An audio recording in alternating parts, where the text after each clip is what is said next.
ليالي روكسي كمان عنده خصوصية لدرجة انه يا انت بتحضر هيدا النوع من الاعمال يا بتحسه انه بطيء وممل وهيك، يعني ما فيك تكون حل وسط.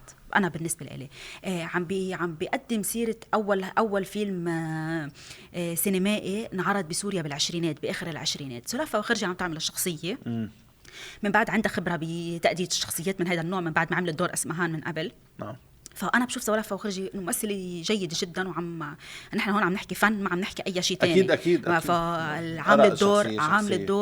عامل الدور بشكل وفي للدور، ان كان بحلمها اللي عم تتمسك فيه للنهايه. بيعطيك امل انه لو حاربك المجتمع، لو حاربك الدين، لو حاربتك امك، لو حاربتك كل الحياه حواليك، لما بيكون عندك حلم وخاصه بما يتعلق بالفن كمل فيه للنهايه. فبتعطي هيدا الانطباع. طبعا حضور دريد لحام ومنى واصف بالشخصيه.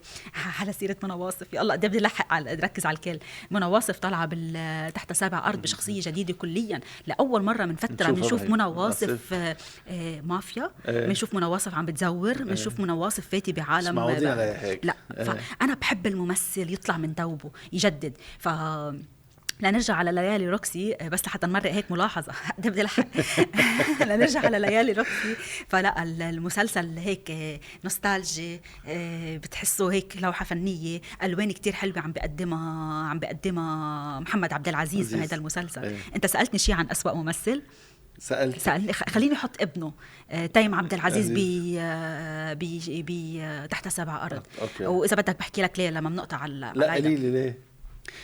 دور مفتعل جدا. دور يعني ما عم يعرف المخرج يعطي ابنه الشخصية اللي عن جد بتبينه ممثل مش ابن مخرج. عرفت يعني ما عم بتجي الشخصية. طب بلكي ما بيعرف يمثل، بس عم بحابب انه ينشهر.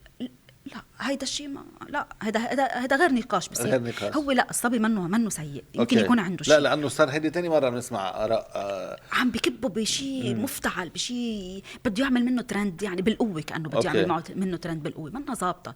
وخاصه عم بيتذكر افيهات قديمه من مسلسلات قديمه، هو عم يحضر سينما، يعني بين شيء كتير فيك، يعني ما ضرب العمل. فانا لا بحطه هيدا الشخص اذا ما بيعطوه الدور المزبوط، لا انا بشوفه من ما في طريقه له برات بيو.